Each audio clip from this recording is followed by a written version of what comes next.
Encarnação. 14.1 Encarnação.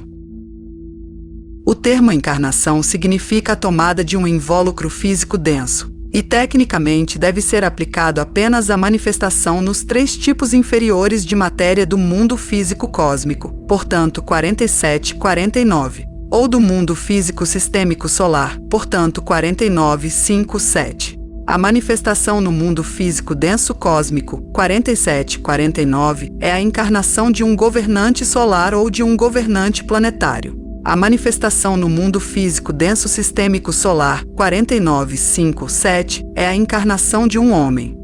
Esta conotação do termo encarnação foi preservada no que diz respeito aos seres cósmicos, mas no que diz respeito ao homem, o termo foi aplicado à unificação do invólucro etérico com o corpo físico denso. Esta distinção tem um certo significado e deve ser lembrada.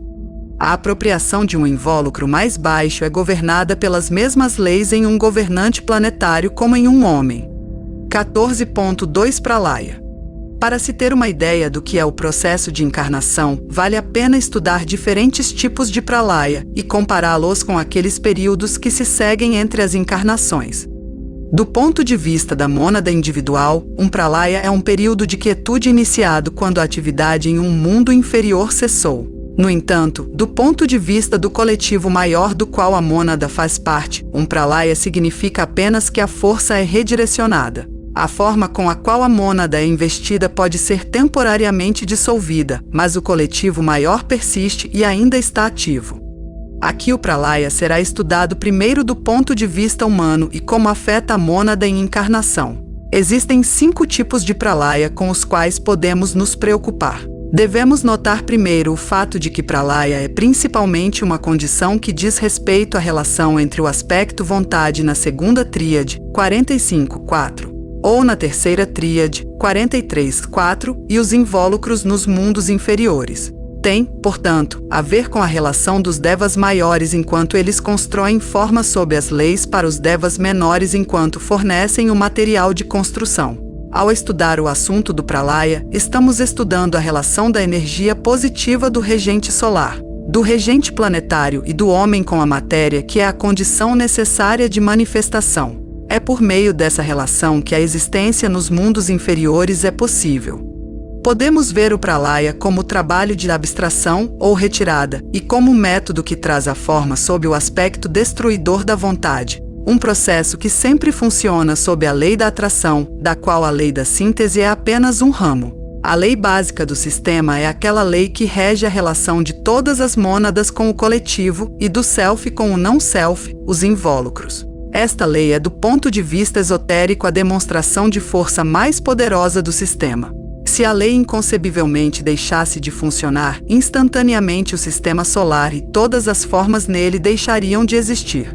Por um ato de vontade, os globos físicos persistem. Por um ato de vontade, todo o sistema solar é. Por um ato da vontade do Algoides, o homem aparece. Quando a vontade do regente solar, dos regentes planetários ou do Algoides se volta para outros fins, os invólucros em questão são afetados e começam a se desintegrar. 14.35 Tipos de pralaya. Os 5 tipos de pralaya que dizem respeito à mônada humana são os seguintes. O pralaya entre 2 encarnações. Isso é de natureza tríplice e afeta a matéria dos invólucros físicos, emocionais e mentais, de modo que eles se dissolvem.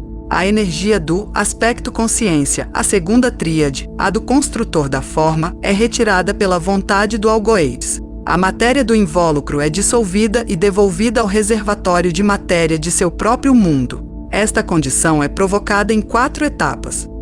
1. O primeiro estágio é a retirada da força vital do organismo para o invólucro etérico, após o que a dissolução do organismo começa imediatamente. O homem deixa de existir no mundo físico denso, embora ainda viva em seu invólucro etérico.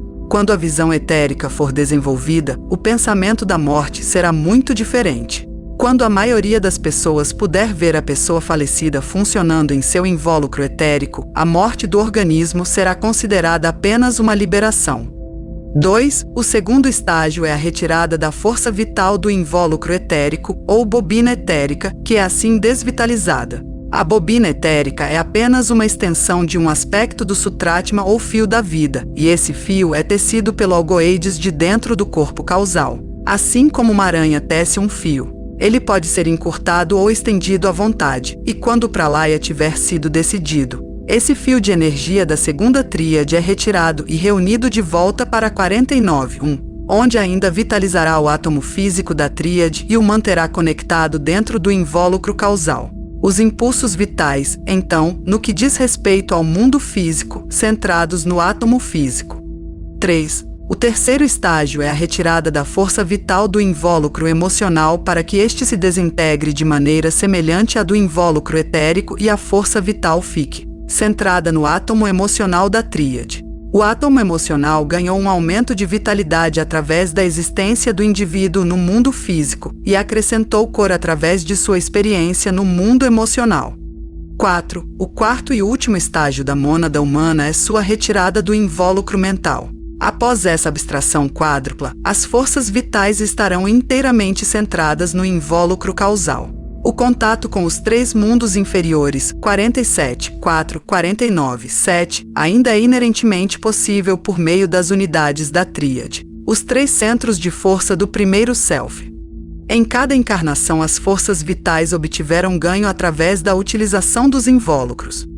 1. Uma atividade aumentada, que é armazenada no átomo físico da tríade. 2. Uma coloração adicional, que é armazenada no átomo emocional da tríade. Mental. Devakam é um estado de consciência, um reflexo, na vida do primeiro self, daquele estado superior do segundo self chamado Nirvana. Devakam é apenas um reflexo obscuro nas mônadas separadas e, portanto, tingidas de egoísmo e prazer separativo, do Nirvana, que é uma condição da consciência grupal. Nesse estado elevado de consciência, cada identidade separada, embora autorrealização, compartilha da realização do grupo, e aí reside a bem-aventurança para a mônada. No Nirvana, o self não sente mais separação, apenas unidade essencial, unidade. Portanto, como se pode deduzir naturalmente, não há Devakam para seres primitivos ou homens pouco evoluídos, pois eles não o merecem e não têm a mentalidade de realizá-lo. Portanto, tais indivíduos encarnam com intervalos curtos. Há pouco em sua existência para o invólucro causal assimilar no resíduo das encarnações e, portanto, o princípio vital se retira rapidamente do invólucro mental, com o resultado de que a mônada reencarna quase imediatamente. Quando a vida do primeiro self, a personalidade, foi plena e rica, mas ainda não atingiu o estágio em que a mônada pode cooperar conscientemente com algoides.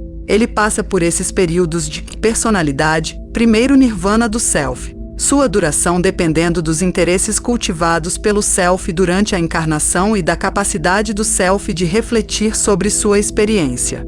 Mais tarde, quando algoides domina o primeiro self, o interesse do homem é elevado a níveis mais altos e o nirvana do segundo self torna-se sua meta.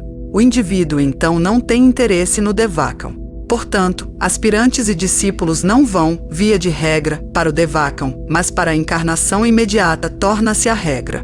Desta vez é provocada pela cooperação consciente do primeiro self com algoides. O período entre os ciclos causais. Este pralaya diz respeito à relação da mônada com seu grupo no mundo causal, antes que a quinta pétala tenha sido desdobrada. Tais pralayas ocorrem no período que vai da fase da barbárie até a fase do discípulo, a fase de desenvolvimento do homem médio, mas ainda nas duas salas. O que se quer dizer aqui é a sala da ignorância e a sala de aprendizado, assim o estágio emocional e o estágio mental, respectivamente. Os ciclos causais estão ligados às raças raiz, coincidem com a construção de formas raciais e civilizações. A mônada humana encarnará repetidas vezes nas várias sub-raças de uma raça raiz até que tenha coberto um certo ciclo. Então pode passar por uma condição pralaica até que em uma raça raiz posterior, e às vezes muito mais tarde, responda ao chamado do algoides e encarna novamente. Uma ilustração disso é o fato de que a parte mais avançada da humanidade atual não começou a encarnar até a quarta raça raiz. O conhecimento desses ciclos é um dos mistérios da iniciação, embora seja revelado relativamente cedo, na segunda iniciação, pois permite ao iniciado entender sua Posição: ver um pouco como funciona a lei da colheita e ter algum conhecimento de seu passado das memórias do globo.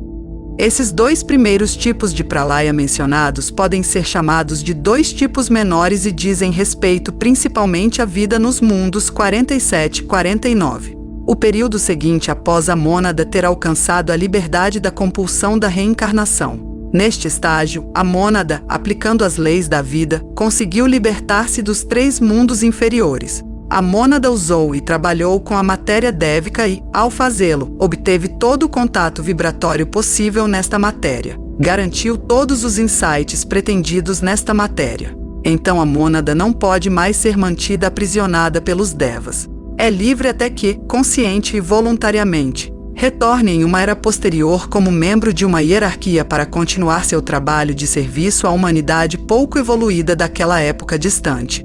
Como se trata dos 7 caminhos que se abrem para um Self 45, não trataremos disso aqui. Este é o grande pralaya humano.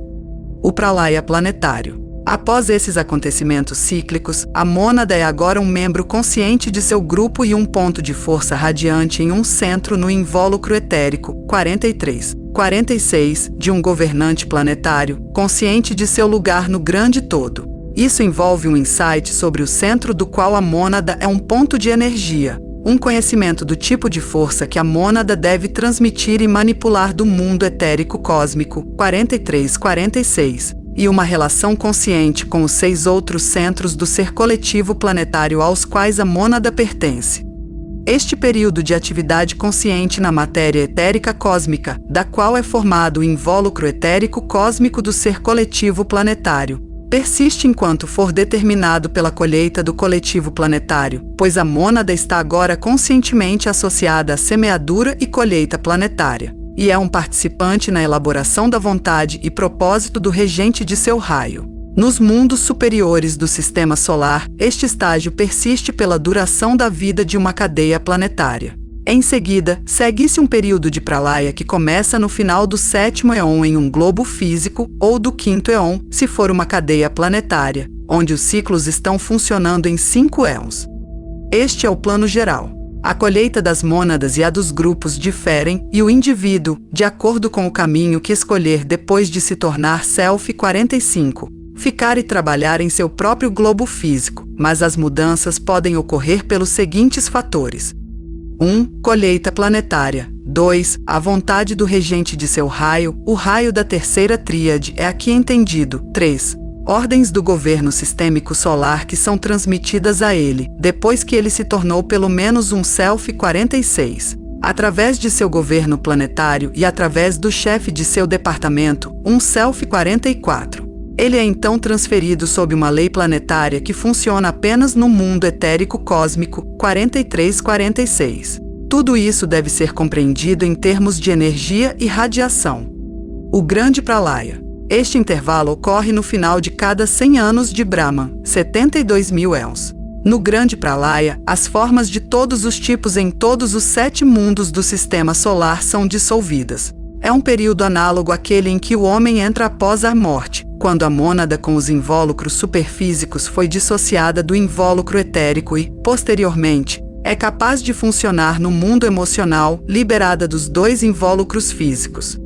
Um processo semelhante ao sofrido quando o invólucro etérico do homem é retirado do organismo será iniciado no final do Mahamanvantara, o atual período sistêmico solar. Ele cobrirá o período em que os 4 raios menores se fundem e se fundem, de modo que os polos estão unidos. Eventualmente, os 4 se tornam 2, os 2 se tornam 1, e todos são então sintetizados no terceiro raio principal. Esta é a primeira aparição do aspecto destruidor em conexão com os globos físicos. 14.4 Os pralayas dos sistemas planetários e do sistema solar. Alguns fatos sobre a duração dos diferentes pralayas podem ser dados. 1. O pralaya entre 2 globos em uma cadeia. O Manu semente de um globo reúne todas as mônadas em si mesmo, como faz o regente solar no final de um sistema solar, e também ocorre no final de uma ronda, e as mantém quiescentes em sua aura. Este período de quietude dura um éon, uma noite de Brahman, equivalente a um dia de Brahman. 2. O pralaya entre 2 rondas. Isso cobre o período de 1 ano de Brahma, portanto, 360 dias e 360 noites, 720 éons. Depois, há ciclos maiores, mas eles não precisam ser discutidos aqui. Basta dizer que os períodos de manifestação dos 10 globos físicos não coincidem necessariamente um com o outro. 2 dos globos físicos, Vulcano e Vênus, cobrem seus períodos cíclicos em 5 éons, um de globos físicos tem apenas 3 éons, mas um mistério está escondido aqui. Na ronda interna, um globo físico tem 9 ciclos para correr até que seu regente atinja seu objetivo. 3. O Pralaya entre 2 sistemas solares cobre o período de 100 anos de Brahman, ou 72 mil éons, 311 trilhões de anos. Quando o sistema solar é dissolvido, toda mônada evolucionária é eventualmente transferida para um dos centros emocionais cósmicos, 3642, do ser cósmico particular que é o regente do raio que governa a terceira tríade dessa mônada. No grande Pralaya, também aquelas antigas mônadas humanas que se tornaram selves cósmicos, pelo menos 42 selves, mas não passaram para outros centros cósmicos distantes, encontrarão seu lugar dentro de tal centro do regente de seu raio. 14.5 Os Pralayas dos átomos. Certos pralayas menores não dizem respeito de forma alguma ao homem, mas dizem respeito ao átomo como ele é liberado de qualquer tipo de forma nos reinos subhumanos. Pralaya é o resultado da atividade da radioatividade levada a uma conclusão. A correspondência microcósmica pode ser vista no seguinte processo. No final de uma encarnação, o primeiro átomo físico permanente da tríade absorve toda a força vital do invólucro etérico e sua energia inerente é assim aumentada.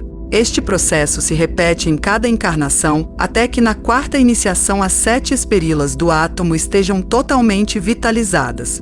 A energia interna do átomo junto com a energia externa do invólucro causal dissolve então o átomo da tríade física e as mônadas que o compuseram se tornarão então matéria quaternária e começarão sua evolução individual como mônadas no reino mineral. Temporariamente, e pouco antes do átomo ser dissolvido, torna-se um minúsculo sol cétuplo devido à radiação e atividade das esperilas. O mesmo ocorre com o Sol físico cósmico, 43, a que se refere, de maneira semelhante, ele se tornará 7 sóis, quando tiver absorvido a essência da vida. Do mundo físico totalmente evoluído, mundo físico cósmico, 43, e dos globos físicos. A conflagração que se segue é o trabalho final do aspecto destruidor. Ele marca o momento do mais alto desenvolvimento da matéria dévica no sistema, a consumação do trabalho de Agni e seus devas do fogo, e a iniciação de Brahma. A matéria atômica então se tornará matéria quaternária. Após o grande Pralaya, o próximo sistema solar começará com a terceira tríade, o espírito tríplice, manifestando-se através dos mundos da segunda tríade, substância que se distingue essencialmente pelo amor inteligente ativo. Assim, desde o início, o terceiro sistema solar não terá matéria inferior a 47,3. Isso é necessariamente incompreensível para a mentalidade do quarto éon. 14.6 A manifestação cíclica dos algoides. Os algoides são encontrados em todos os globos físicos, mas em alguns, como no globo de Júpiter 49, eles estão apenas começando seu trabalho, e em outros, como em Vulcano e Vênus, seu trabalho está quase concluído. Vênus está em seu último éon e quase aperfeiçoou seu reino humano tanto quanto é possível no sistema solar. No globo físico terrestre, eles estão em plena maré de trabalho, mas somente no próximo éon atingirão o auge de sua atividade. Eles passam ciclicamente pelos globos físicos e, de acordo com a lei, de acordo com a colheita do coletivo planetário, pois estão essencialmente preocupados com o coletivo planetário e seus centros. Os algoides entram em um globo físico em uma onda de energia mental cósmica do centro da coroa do regente solar. E no processo de passagem pelo centro do coração eles se diferenciam em 7 grupos e correntes de energia, que se dirigem a cada um dos 7 globos. Seu contato com o globo produz o reino humano nele. Esses seres que se sacrificam pela humanidade, e é muito apropriado que emanem do centro da coroa do regente solar, que representa o aspecto da vontade. São os verdadeiros salvadores que dão suas vidas pelo bem da raça. Eles estão em relação à totalidade dos globos físicos, como a hierarquia planetária de qualquer planeta em particular está para a humanidade naquele planeta. Durante o Pralaya, eles são retirados, como tudo mais, da manifestação e retornam a um centro cósmico do qual o centro coronário do regente solar é apenas um reflexo tênue, e então eles retornam mais ricos pela experiência. Durante a manifestação planetária, os algoides estão sempre presentes, mas sua influência nem sempre é sentida. 14.7 Renascimento sobre humano e humano. O estudo do renascimento considera os seres cósmicos que buscam existência no mundo físico cósmico, nossos mundos sistêmicos solares, 43-49, e as mônadas reencarnantes que são impelidas pela lei a se manifestarem no mundo físico sistêmico solar para se tornarem plenamente conscientes, e pela existência física adquirirem qualidades e habilidades.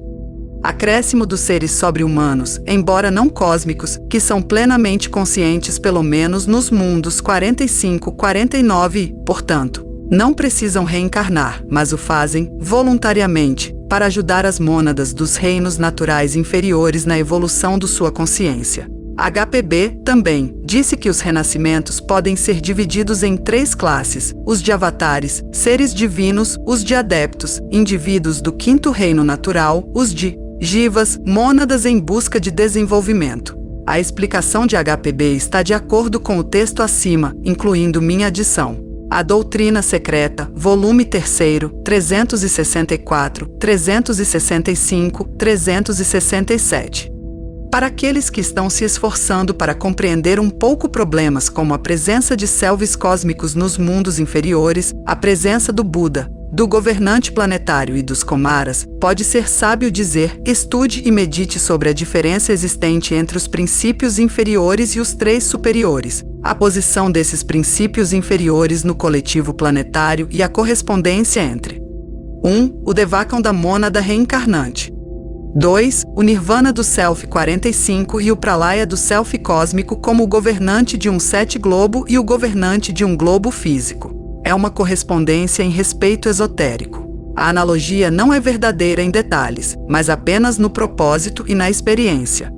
Pode-se dizer de todos os 3 estados, Devakam, Nirvana e Pralaya, que são longos períodos de desenvolvimento através da meditação, ciclos de atividade introvertida entre ciclos de atividade extrovertida. Em todos os ensinamentos esotéricos, grande ênfase é colocada na meditação, pois é o meio pelo qual a mônada adquire a capacidade de 1. Libertar-se da forma, ou seja, os invólucros inferiores. 2. Usar o poder criativo. 3. Direcionar a energia através da vontade. 4. Construir para o futuro. Por meio da meditação, o homem se liberta da ilusão dos sentidos, encontra seu próprio centro positivo de energia e torna-se capaz de usá-lo conscientemente. Ele se torna, portanto, consciente de seu self real, funcionando livre e conscientemente além dos mundos dos sentidos. Ele entra nos planos do ser maior em cuja irradiação ele tem um lugar. Ele pode, então, proceder conscientemente para executar esses planos, pois pode apreendê-los em vários estágios de realização, e ele se torna consciente da unidade essencial. Mas quando um homem se libertou assim dos objetos dos sentidos nos 3 mundos, 47, 4, 49, 7, ele novamente se torna consciente da necessidade de mais meditação, e é isso, para o homem nos 3 mundos, tipo inconcebível de meditação que absorve a atenção do Self, 45, e que ele empreende em 2 grandes etapas, uma precedendo a 6ª e a outra precedendo a 7ª iniciação. Isso se refere não apenas àqueles Selves 45 que fazem o sacrifício e escolhem o renascimento para servir no planeta, mas a todos os Selves 45. A liberdade para trabalhar em qualquer um dos 7 caminhos deve ser conquistado pela meditação esotérica. Também a liberdade para escapar além dos limites do sistema global é alcançada dessa maneira, e da mesma forma aquele curioso estado de quietude que é alcançado por aqueles que se ofereceram para servir como membros da hierarquia planetária no próximo éon.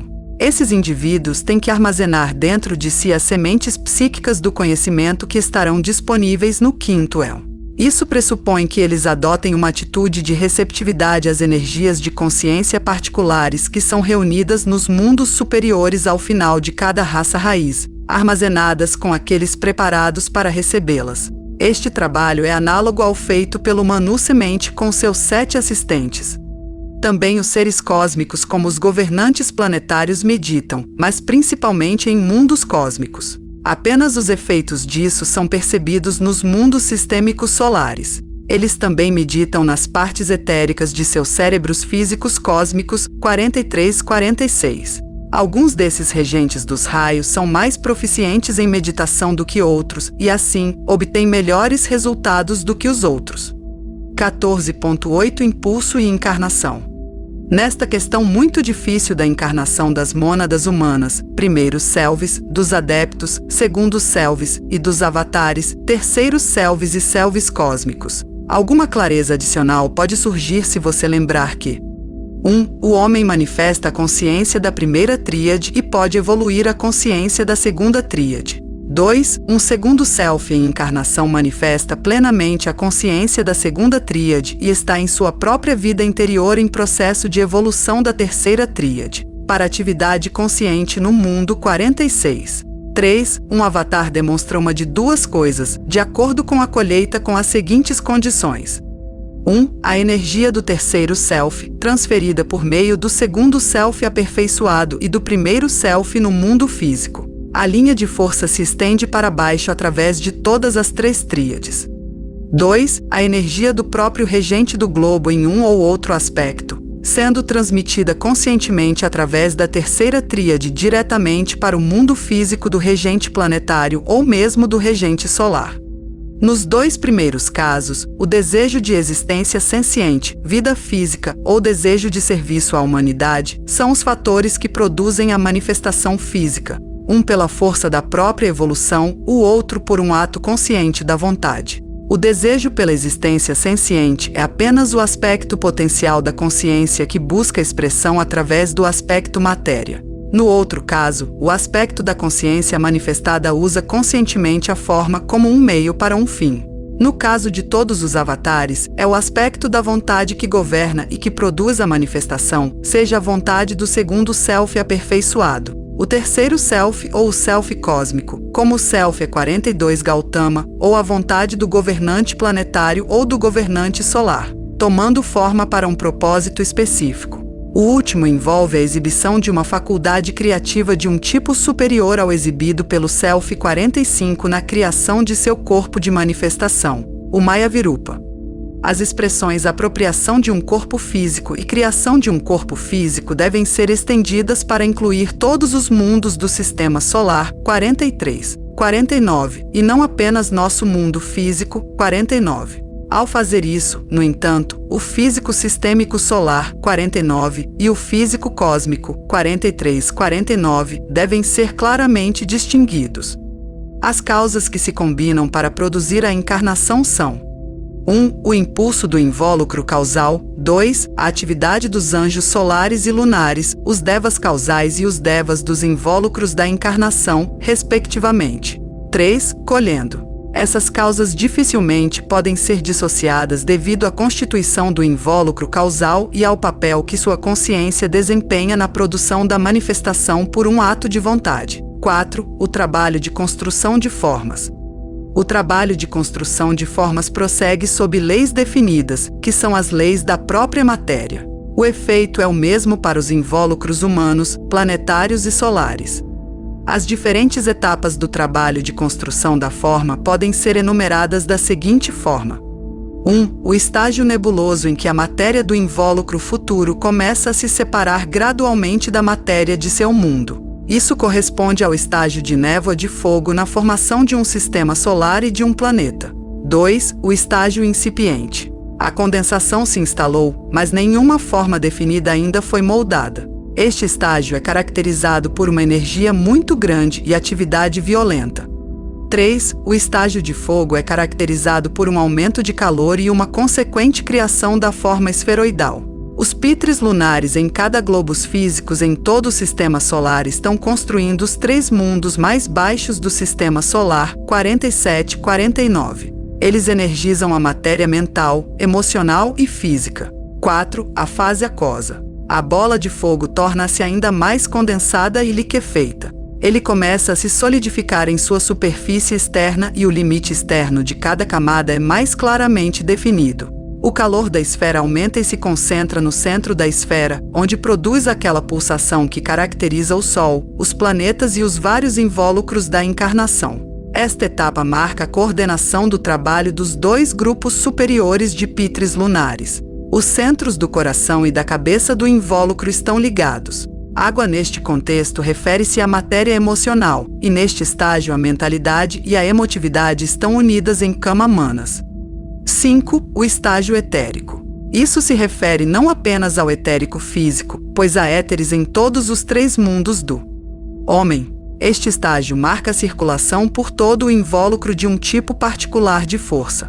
Isso pode ser visto claramente no invólucro etérico, que circula a força vital ou prana do Sol.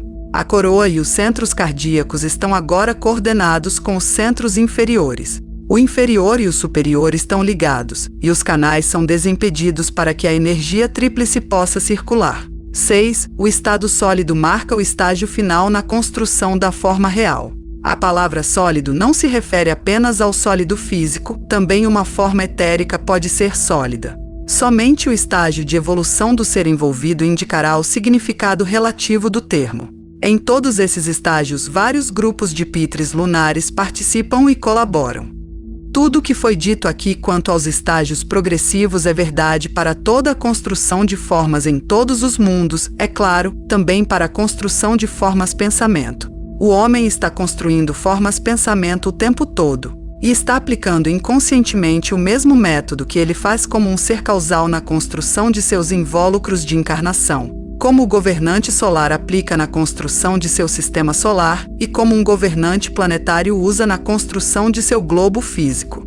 Um homem fala, e o resultado é um mantra muito diversificado. A energia assim gerada faz com que uma multidão de pequenos seres construa uma forma para o pensamento do homem. Ao fazê-lo, perseguem etapas análogas às que acabamos de esboçar. Neste momento, o homem estabelece essas vibrações mântricas inconscientemente e na ignorância das leis do som e de seus efeitos. Sem saber, ele realiza um trabalho esotérico. Mais tarde, ele falará menos. Saberá mais e construirá melhores formas de pensamento que produzirão efeitos poderosos no mundo físico. Assim, eventualmente, em um futuro distante, o mundo será salvo e não apenas alguns poucos indivíduos. Em todo o trabalho de construção da forma, ocorrem certos momentos muito importantes que dizem respeito à mônada no invólucro causal mais do que aos próprios invólucros, embora a ação da mônada e a dos invólucros estejam tão intimamente unidas que são quase inseparáveis. 3 desses momentos serão agora descritos.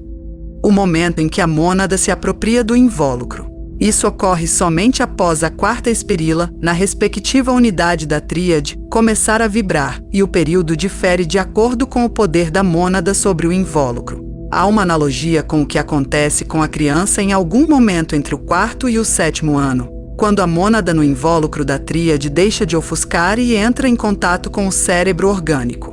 Uma ocorrência semelhante ocorre em conexão com os invólucros etérico, emocional e mental.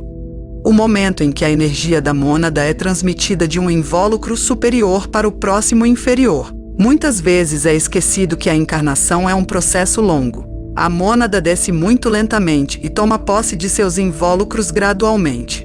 Quanto menos evoluído o homem, mais lento é o processo. Estamos lidando aqui com o período de tempo que transcorre depois que a mônada fez o primeiro movimento para a descida, e não com o tempo que intervém entre 2 encarnações. Este trabalho de passar de um mundo para o próximo para fins de encarnação marca uma crise definitiva e é caracterizado pelo esforço da vontade em sacrifício, a identificação desejosa com a matéria e sua energização em atividade. O momento em que a mônada no invólucro da tríade se apropria do tipo particular de força com a qual qualquer invólucro particular de encarnação é energizado. Isso traz o invólucro da encarnação em questão sob a influência do 2º departamento da tríade, que é o departamento do invólucro causal maior, sob a influência de um subdepartamento particular do 2º departamento da tríade, ou seja, o departamento do invólucro da tríade, e através dessa influência sob certas influências estelares e planetárias. Do ponto de vista dos invólucros da encarnação, os dois momentos mais importantes na encarnação da mônada são aqueles em que a molécula mental da tríade é reenergizada e em que o invólucro etérico é vitalizado. A vitalização do invólucro etérico está ligada à ligação do centro basal com um certo ponto dentro do cérebro etérico através do centro esplênico. O homem é essencialmente a mônada no invólucro mental e no invólucro emocional. Esses dois invólucros levam para si um invólucro etérico para fins de trabalho no mundo físico. Esses três invólucros são essencialmente o primeiro self. O fato de que eles também se apropriam de um invólucro físico denso é devido a uma colheita peculiar ligada aos 4 seres planetários que formam o sistêmico solar, quádruplo inferior. Nos globos físicos que formam o tríplice superior, as mônadas humanas não encarnam em invólucros físicos densos, e ali o homem funciona no invólucro etérico como seu inferior. Esta apropriação do invólucro físico bruto distingue-se em vários aspectos importantes da apropriação dos outros invólucros. Por um lado, não há nenhuma unidade de tríade particular a ser vitalizada. A manifestação da mônada no mundo causal através do invólucro causal não é o resultado da energia que emana de alguma unidade da tríade, mas é o resultado de diferentes forças e principalmente da força do grupo. É predominantemente marcado por um ato de força exterior e se deve à colheita planetária. Isso vale igualmente para a manifestação mais baixa do homem, o organismo. É o resultado da ação reflexa e baseia-se na força do grupo de centros etéricos do invólucro através dos quais o homem está funcionando. A atividade desses centros estabelece uma vibração de resposta nos 3 tipos moleculares mais baixos de matéria física e através da interação dos dois. A matéria física grosseira é agregada no invólucro etérico. Esse tipo de matéria energizada é varrida no vórtice de correntes de força que saem dos centros. Não pode escapar. A própria lei da matéria faz isso, e somente aqueles que, usando a vontade consciente de seu próprio ser, adquirido por métodos esotéricos de ativação, podem impedir seu próprio invólucro etérico de agir dessa maneira, podem escapar da força compulsiva da lei da atração trabalhando no mundo físico. Pode evitar tomar um organismo. Uma analogia interessante, geralmente válida, existe entre a construção do Antakarana entre 47,4 e 47,1 e a abertura do canal entre o centro basal e o cérebro e o canal entre o cérebro e o centro coronário. Por este último canal, a mônada escapa do organismo e adquire continuidade de consciência entre os mundos físico e emocional. Em um caso, graças à direção correta da força, a teia etérica não forma mais uma barreira. A teia é destruída e o homem está plenamente consciente no cérebro físico do que acontece no mundo emocional. No outro caso, o invólucro causal também é eventualmente destruído graças à direção correta da força. O organismo do homem tem a forma da cruz, se está de pé com as pernas juntas e os braços estendidos, ou a forma da estrela de 5 pontas com a cabeça, os 2 braços e as 2 pernas separados. Qualquer uma dessas 2 formas se desvia da forma ovoide de todos os invólucros superiores. A natureza quíntupla do organismo deve-se ao fato de que apenas 5 centros primariamente são realmente ativos no homem médio até a 3ª iniciação. Todos estão lá e todos são vitalizados, mas apenas 5 nesta evolução normal quíntupla são dominantes. A forma quíntupla do homem físico denso é o resultado da direção quíntupla das correntes de força dos 5 centros. 14.10 Encarnação e energia. Todo o assunto da encarnação diz respeito radicalmente à energia. De acordo com o estágio de evolução da mônada envolvida, o processo será curto ou longo. Nos estágios iniciais, o impulso iniciático é pesado e lento, e a matéria requerida para os invólucros é de grau correspondentemente baixo, isto é de baixa capacidade vibratória, e o tempo decorrido entre a primeira vibração para fora no mundo mental e a coordenação do organismo é longa. Mais tarde, as vibrações tornam-se mais poderosas e os efeitos, portanto, são mais rápidos. No final do reino humano, quando o indivíduo é discípulo, conscientemente controla seu destino e trabalha na colheita, os intervalos entre as encarnações são breves ou não, conforme o homem escolher no interesse do trabalho a ser feito e de acordo com a sua intenção de alcançar a libertação do primeiro self.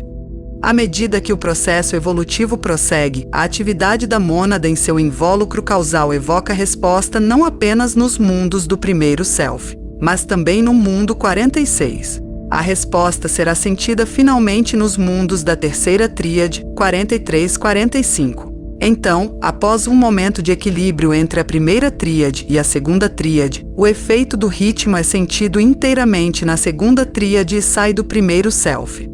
A maior parte do texto que trata dos ciclos esotéricos foi omitida, porque os dados exatos não são fornecidos a outros que não sejam iniciados. É importante ressaltar, no entanto, que existem grandes variações nos ciclos entre os globos físicos devido às diferentes condições de colheita neles.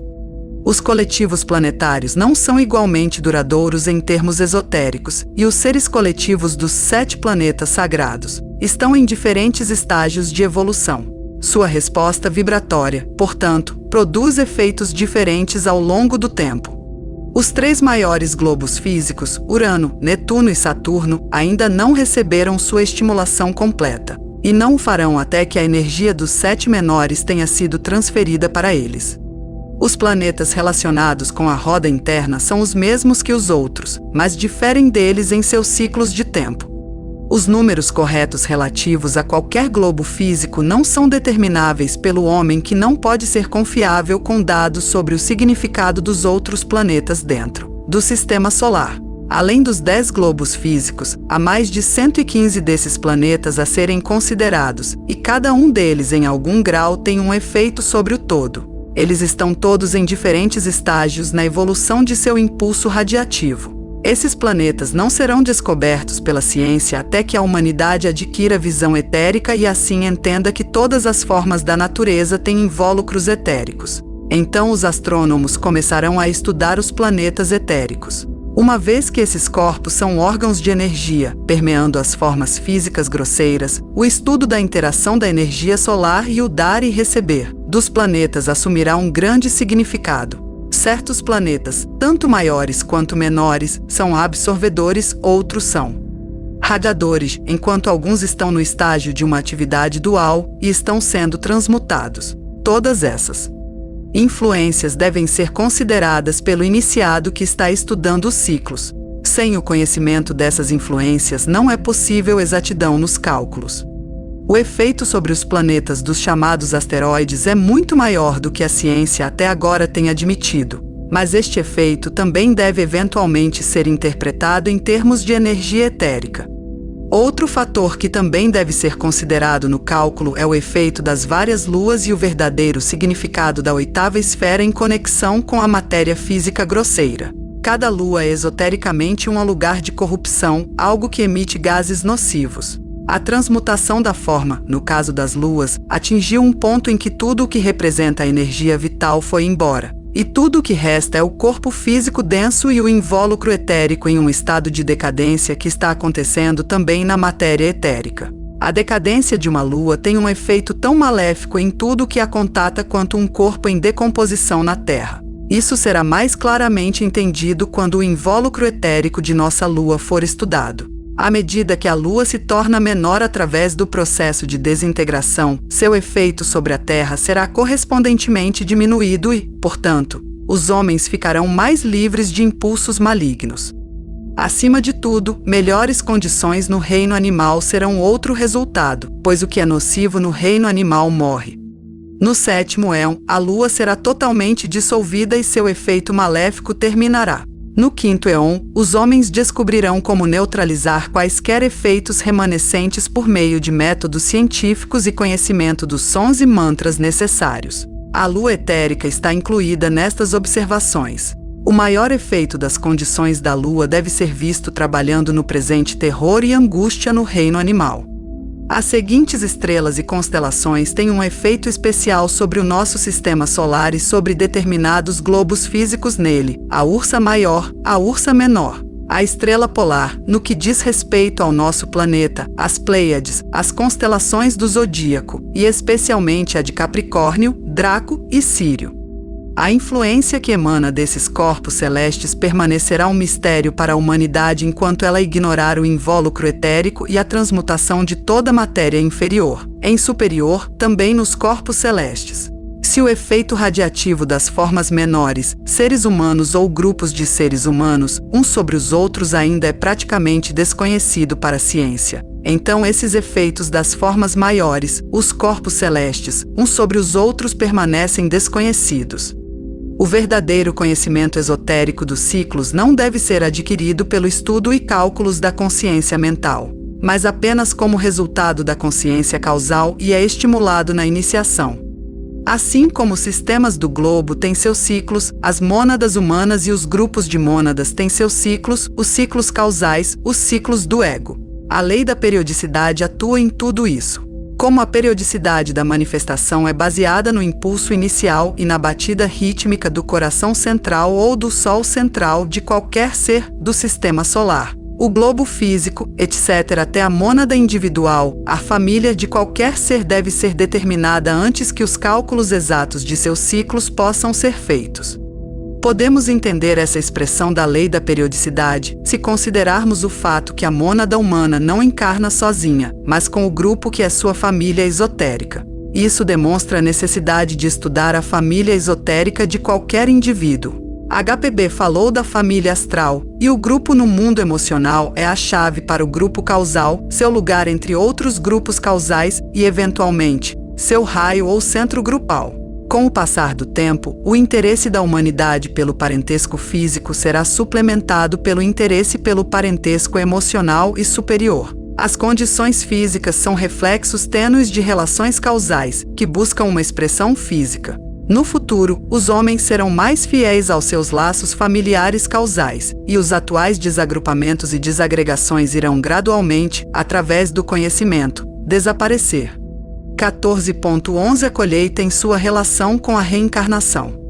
É impossível para o homem compreender a lei da colheita, pois ao traçar a colheita ao longo de sua raiz central e suas muitas ramificações, eventualmente tem que lidar com causas anteriores ao sistema solar, e tais causas podem ser apreendidas apenas por um auto-iniciado.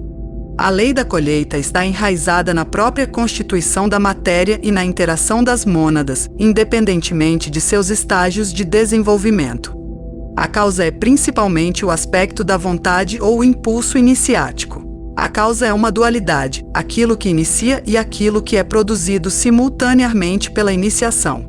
O segundo fator não deve ser considerado um efeito. Efeito próprio é um efeito de terceiro fator. Esses fatos podem ser estudados em várias instâncias. 1. O aspecto movimento ou vontade junto com o aspecto matéria produz o cosmos. Simbolicamente, a luz brilha na escuridão, mas uma escuridão que tem energia potencial. 2. A energia da terceira tríade e a energia da primeira tríade produzem através de seu contato mútuo a energia da segunda tríade. 3. Vontade e desejo é a causa da encarnação, a vontade de ser e reagir sobre a matéria cuja principal qualidade é o desejo ou a capacidade de resposta à impressão. Essa reação produz as formas através das quais a mônada evolutiva residente busca expressão. 4. Ideias e matéria-pensamento juntos produzem formas-pensamento. Se considerarmos tais exemplos, será evidente que não podemos estudar as causas neles, apenas os efeitos. Todos os átomos são sempre controlados pelos seguintes fatores: a influência e a qualidade do órgão ou unidade maior da qual o átomo faz parte. No que diz respeito ao átomo humano, isso significa sua força ou influência de grupo. Observe que o raciocínio desenvolvido nos parágrafos acima diz respeito a analogias que podem ser encontradas nas relações entre os átomos e os invólucros em que eles entram, por um lado, e as mônadas humanas e os seres coletivos dos quais fazem parte, por outro lado. Outro. É para sublinhar o caráter análogo dessas relações que o Tratado sobre um Fogo Cósmico chama a mônada humana de átomo humano. A influência vital de todo o corpo físico, tanto o organismo quanto o invólucro etérico se referem, do qual o átomo faz parte. No que diz respeito ao átomo humano, isso significa a influência do centro particular do qual seu grupo causal faz parte e o tipo de energia que ele incorpora. A influência vital do invólucro emocional, o fator de colheita mais forte que deve ser considerado. No que diz respeito ao átomo humano, isso envolve a influência dos 3 centros no coletivo planetário que formam qualquer triângulo de força específico e que tem muito a ver com a liberação dos grupos causais da manifestação nos mundos inferiores. A influência vital do invólucro mental ou daquele princípio que impõe ao átomo a qualidade de atividade na forma, que governa a reação do átomo à sua vida grupal e que permite demonstrar a qualidade de sua vida. Quanto ao átomo humano, isso diz respeito às causas que são incidentes ao departamento do segundo self coletivo do indivíduo ou à influência da vida do governante planetário, enquanto ele funciona como uma mônada autoconsciente em seu próprio mundo, conforme ele trabalha seus próprios planos e, consequentemente, põe em atividade as mônadas, as células de seu corpo. O impulso vital da mônada, que funciona no invólucro causal e é um fator potente e ativo na imposição do ritmo a cada átomo em todos os invólucros. No que diz respeito ao átomo humano, trata-se da influência da vida do regente solar, pois essa mônada impõe ritmo a cada átomo humano no sistema solar, e o faz por meio da matéria e sua qualidade inerente, a sensação. A mônada também é controlada por sua própria natureza ou vibração inerente, que era seu caráter individual antes de entrar em nosso sistema solar. Também a atividade vibratória produzida através da vida rítmica do sistema solar anterior é registrada na mônada. Com o átomo e até certo ponto com a mônada humana é de alguma forma possível determinar as causas predisponentes da colheita. Até que o mistério da Ursa Maior seja revelado, até que a influência das Pleiades seja compreendida, e o significado do triângulo cósmico formado pelas 7 estrelas da Ursa Maior, os 7 globos físicos e as 7 Pleiades seja revelado, e a colheita dos 7 globos físicos sagrados permanecerá desconhecida. Tudo o que podemos ver é o seu funcionamento no sistema solar. A complexidade de todo o assunto fica clara pelo fato de que não apenas esses 3 grupos formam um triângulo de energia cósmica, mas também qualquer uma das 7 estrelas da Ursa Maior forma um triângulo subsidiário com um dos 7 globos físicos e uma das 7 Pleiades. A colheita do sistema solar é ainda menos compreensível. Ele está escondido nos 3 constelações, sistemas solares que dizem respeito às 3/4 unidades da tríade do regente solar 32, 36, 43, e que por sua vez são manifestações de um ser coletivo que ultrapassa inteiramente nossa compreensão, o sistema de 7 sóis. O importante é entender o fato da interconectividade e unidade de todas as coisas, o fato da interdependência de todos os átomos e formas, mas isso generaliza demais, pois enquanto átomos e formas inferiores certamente dependem dos átomos e formas superiores certamente não dependem dos inferiores, exceto durante os primeiros estágios da evolução. Influências ou vibrações, provocando resposta, tendem a desenvolver algum tipo de consciência. Impõem certos ritmos de acordo com o tipo de consciência desenvolvida e produzem seres coletivos ou atividade grupal. A libertação do karma, sobre a qual os ocultistas falam tão levianamente, é apenas a libertação do indivíduo de seu próprio problema pessoal. O problema da resposta do self separado às suas percepções e sua entrada consciente na vida e no trabalho do grupo. Marca a dissociação da mônada humana do ritmo que lhe é imposto pelas influências inferiores que encontram seu canal de aproximação através de seus invólucros de encarnação, e o consequente reconhecimento voluntário da mônada do impulso de vontade de seu todo maior, ou grupo causal, um centro no corpo planetário. Envolve controle atômico, o controle dos tipos atômicos 47 e 49 através da consciência 46-1. Mas envolve também a sujeição consciente à colheita do ser coletivo planetário 43-46. Então a mônada não é mais escrava do ritmo da matéria em si, mas o controla nos 3 mundos inferiores 47-49, não obstante, é controlado pela colheita grupal do centro planetário por sua influência e impulso vibratório. A correspondência é verdadeira para um regente planetário e um regente solar. A energia da terceira tríade, fogo elétrico, em conjunto com a energia da primeira tríade, fogo por fricção, produz a segunda energia da tríade, fogo solar. A energia da terceira tríade é dual, a energia da primeira tríade também é dual. Em conjunto, eles produzem uma quinta energia e, portanto, as 5 esotéricas. Portanto, semear e colher são muito maiores do que causa e efeito no próprio pequeno mundo do homem. O homem é governado por causas originárias do grande planetário e seres coletivos solares dos quais ele faz parte e cuja influência ele não pode escapar. A Guerra Mundial, de 1914 a 1918, é um exemplo de efeitos de causas que estão além do controle da humanidade. A causa mais profunda da guerra estava na atividade renovada de um certo triângulo planetário e em uma vibração que nosso regente planetário estabeleceu na cadeia lunar, que teve um início fraco em um sistema solar anterior. Esta vibração afetou especialmente os reinos humano e animal, em parte também o reino mineral, muito menos o reino vegetal. No entanto, dentro de limites, o homem definitivamente controla seu destino e pode iniciar uma ação que produz efeitos que ele reconhece como dependentes de sua atividade ao longo de uma determinada linha. Em seguida, ele repete em escala miniatura o que o regente solar faz em escala muito maior. A aplicação da lei da colheita na própria vida de um homem pode ser dividida em 3 etapas. Em cada uma delas, um tipo diferente de energia está se manifestando, produzindo efeitos muito definidos em todos os seus invólucros. No primeiro estágio, quando o homem é pouco mais que um animal, a atividade vibratória de seus invólucros de encarnação governa todas as suas ações. O centro das atenções é o ser físico e apenas fracamente os 2 invólucros superiores estão respondendo. O impulso causal é lento e pesado e é direcionado para produzir resposta no invólucro etérico. O átomo físico da tríade é mais ativo que as outras 2 unidades da tríade. O objetivo da ativação física é coordenar os 2 invólucros físicos, aumentar a resistência da teia etérica, obra que foi levada ao ponto desejado apenas em meados da raça raiz Atlante e para ativar alguns dos centros inferiores. Os átomos do invólucro e o triângulo de força que unem as 3 unidades da primeira tríade são ativados.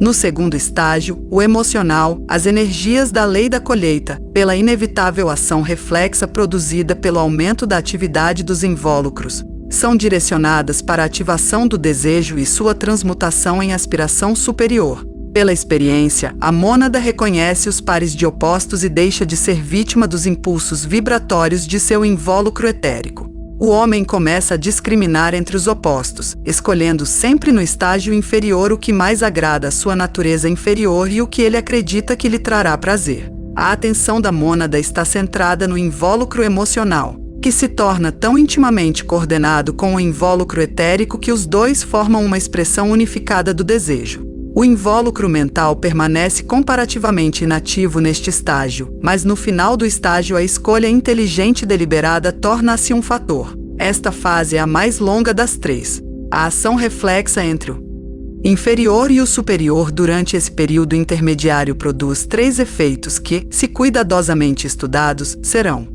vistos como transmitindo muitas informações sobre o funcionamento da lei da colheita. Esses 3 efeitos são: 1. O desenvolvimento da consciência no átomo emocional da tríade com uma estimulação simultânea do átomo físico e, portanto, a ativação dos invólucros emocional e etérico.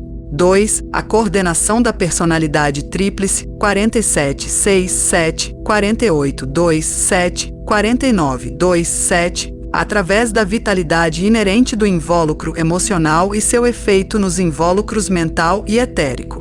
O invólucro emocional é potencialmente o invólucro mais poderoso dos invólucros do primeiro self, pois é completo em relação aos seus tipos de matéria e corresponde, como sistema solar, ao centro do coração ou natureza da unidade embrionária, que é o objeto da mônada se desenvolver. 3. O início do desdobramento das 9 pétalas do invólucro causal.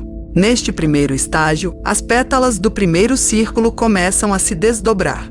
No terceiro estágio, a lei da colheita atua através da consciência mental do homem, mais tarde também através de sua consciência causal, e desperta nele uma compreensão da lei, da causa e do efeito. Este é o estágio mais curto, mas também é o mais poderoso. Diz respeito à evolução dos próximos 2 círculos de pétalas do centro causal. Abrange o período da evolução do homem avançado e do discípulo. Em relação à humanidade, abrange a primeira metade do próximo éon até a grande separação. As energias da terceira tríade estão começando a se fazer sentir, e a vontade e o propósito do algoide são agora conscientemente apreendidos pelo homem no mundo físico. As pétalas do lótus causal estão agora se desdobrando rapidamente. No final do estágio causal e em conexão com as iniciações, o quarto círculo de 3 pétalas mais íntimas, aquelas que protegem a joia, são desdobrados. Quando o homem compreende a vontade e o propósito do algoides em sua consciência desperta no cérebro físico, então a colheita nos mundos do primeiro self está se tornando neutralizada e o homem está à beira da liberação. Não há então em seus invólucros nenhuma resposta às vibrações dos 3 mundos inferiores, e ele fica livre dos 4 reinos naturais inferiores. Em toda manifestação e, portanto, também encarnação, o impulso originário vem do aspecto vontade, a energia da terceira tríade, que está escondida no coração do lótus causal. Essa força oculta funciona sob a lei, e nos 3 primeiros estágios o processo segue sob a lei da economia, que é a lei da substância em si, a primeira tríade.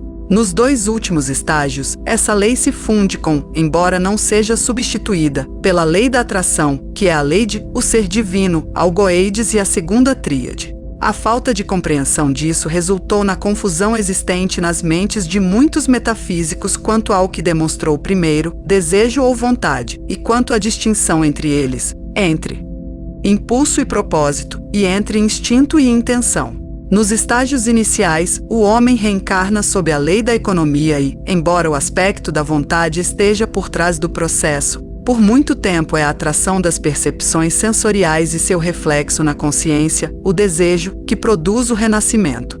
Sensação, sendo uma qualidade na matéria, o self no início se identifica com a sensação. Mais tarde, quando o self está começando a se identificar com a autoconsciência e a reconhecer a natureza dos invólucros, não self, a lei da atração e repulsão se torna mais ativa e a vontade e o propósito consciente são exibidos.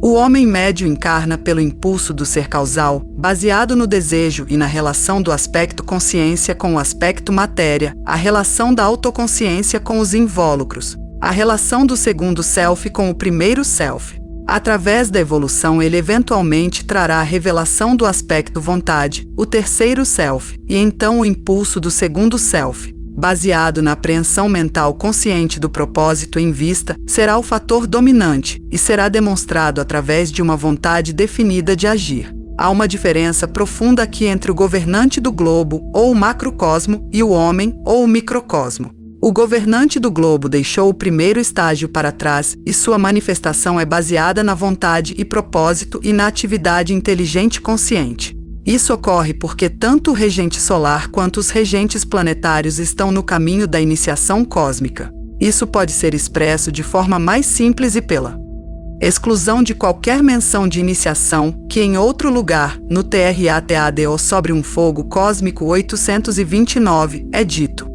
Com ênfase, ser um processo anormal, os governantes do globo são mônadas que entraram na expansão cósmica, são mônadas que são pelo menos 42 selves.